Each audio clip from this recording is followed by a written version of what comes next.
BFM Business, midi, l'heure H, l'invité. Audrey Maubert.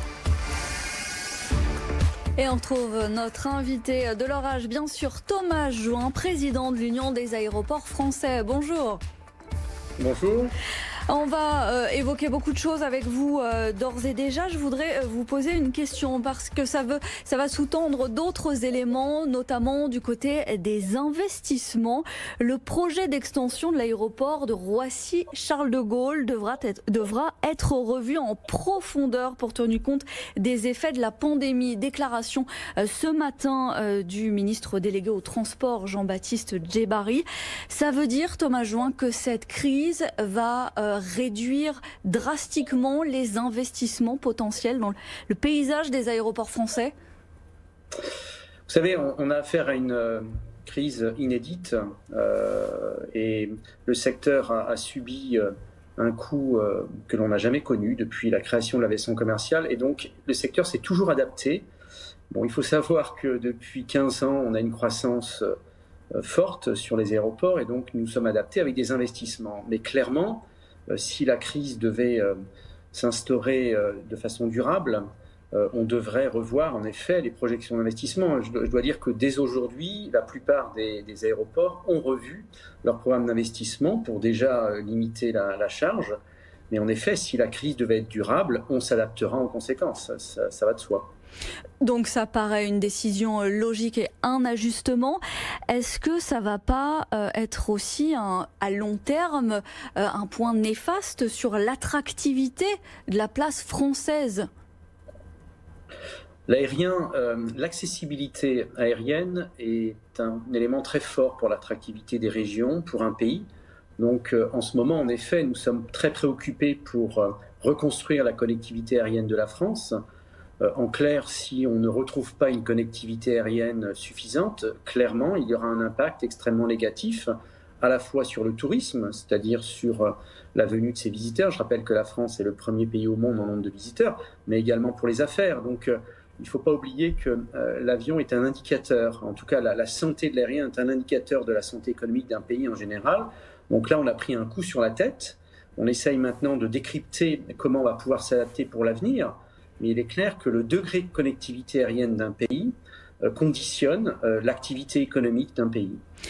Le décryptage donc de cet indicateur, est-ce que vous voyez, vous aussi, comme Augustin de Romanet, le PDG d'ADP, un retour à la normale, enfin un retour au niveau d'avant-crise du trafic aérien, pas avant 2024-2027 ? Alors, vous savez, c'est toujours très difficile de faire des prédictions. Moi, ce que je vois aujourd'hui, c'est que sur le trafic domestique et le trafic Europe, proche Europe, nous sommes dans une première reprise, qui n'est pas une reprise à la normale, mais une première reprise. Lorsqu'Augustin de Romanet s'exprime, il s'exprime à l'échelle, bien sûr, mondiale, c'est-à-dire sur les vols long courriers, où là, c'est beaucoup plus compliqué, puisque ça dépend bien sûr de l'ouverture des frontières. Et c'est vrai que plus on avance dans le temps, plus on recule l'échéance d'un retour avant crise, où on évoque maintenant 3 à 5 ans. Moi, je pense qu'il faut distinguer en effet les zones géographiques, c'est-à-dire France, Europe, et également le type de trafic.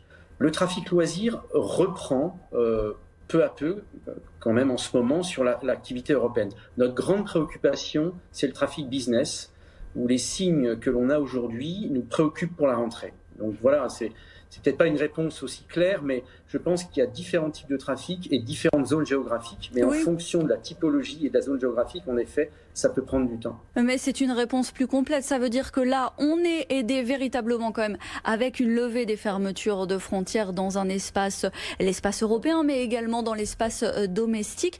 Ça veut dire que là, la saison estivale joue aussi son rôle. Il y a une reprise et il faudra attendre progressivement, peut-être déjà laisser passer la rentrée pour la reprise côté business.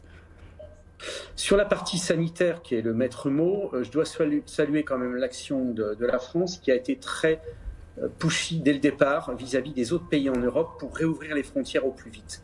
Aujourd'hui, le fait que l'on aille vers des tests n'est pas une mauvaise nouvelle. Et dès le 1er août, avec des tests obligatoires dans les aéroports, c'est ça ? Écoutez, on préfère des tests obligatoires que des frontières qui ne réouvrent pas. Donc c'est un pis-aller. La condition par contre qu'il faut que l'on réunisse, c'est que les tests doivent être disponibles et qu'ils soient accessibles également, même financièrement. Vous imaginez quand une famille voyage, si on doit multiplier le nombre de tests, ça peut devenir un handicap. Mais en tout cas, c'est une bonne formule qui nous permet d'adapter finalement le secteur à une situation de crise qui va durer. Et donc il faut s'adapter, c'est le maître mot. Et les tests pour les pays en zone rouge permettent d'éviter une fermeture de frontières qui serait redoutable pour l'aérien. Oui, on a vu l'effet notamment aussi des annonces britanniques sur le principe d'une quarantaine avec les Espagnols et le coup dur que ça génère d'emblée sur les valeurs du tourisme et donc l'Espagne qui est au lieu du tourisme par ailleurs. La mise en place de ces tests, ça a un coût. Il y a des coûts pour l'ensemble des aéroports en termes de sécurité, de sûreté et de gestion de ce nouveau protocole. Est-ce que ça pèse encore lourdement sur un secteur déjà affecté ? Alors ce point n'est pas réglé. Il faut savoir que les missions régaliennes sécurité et sûreté sont financées par une taxe, donc par le passager, oui, mais simplement pour la partie sûreté-sécurité. Là, on est dans un autre domaine et on a en effet, dès le départ, joué le jeu dans la mesure où c'était la survie du secteur qui était en jeu.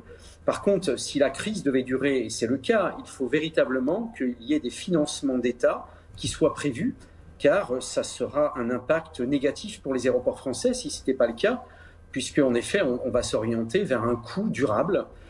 Et donc, il faut que l'on soit vigilant par rapport à ce qui est pratiqué dans les autres pays et que le gouvernement français soit toujours attentif à la compétitivité des aéroports par rapport à nos voisins. Et donc, c'est pour ça que l'on a demandé également, en plus de ce financement, un observatoire des coûts touchés qui permet à la reprise de comparer la fiscalité française sur le transport aérien par rapport à nos voisins espagnols, par rapport à nos voisins italiens. Donc on sera toujours sur ce chantier de la fiscalité sur le transport aérien. Et finalement, les aéroports français, c'est un peu le parent pauvre dans ce plan de soutien. Il y a le soutien à la filière aéronautique. On voit que les compagnies aériennes, à la fois, il y a les PGE, mais il y a aussi des aides. Les aéroports sont un peu le parent pauvre de ces plans de soutien et de ces plans de relance ? Alors, je dois dire qu'il y a eu un progrès, je dois l'avouer quand même, dans la mesure où l'État donc a quand même prévu un budget pour colmater, je vais dire, le déficit de financement régalien pour 2020, 300 millions d'euros. Donc là, ça c'est prévu.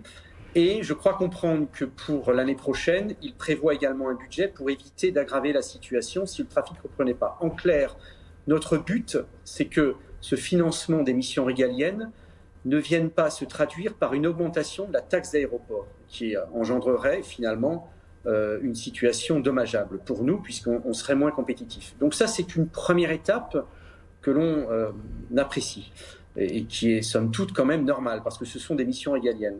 La plus grande difficulté demain, c'est le modèle économique des aéroports. Clairement, là, vous savez, on va se retrouver avec 120 millions de passagers en moins. Oui. C'est la prévision que je fais aujourd'hui, 120 millions de passagers. Si on est dans une situation dans les années qui viennent qui ne retrouve pas de croissance suffisante, c'est le modèle économique aéroportuaire en France qui est mis à mal.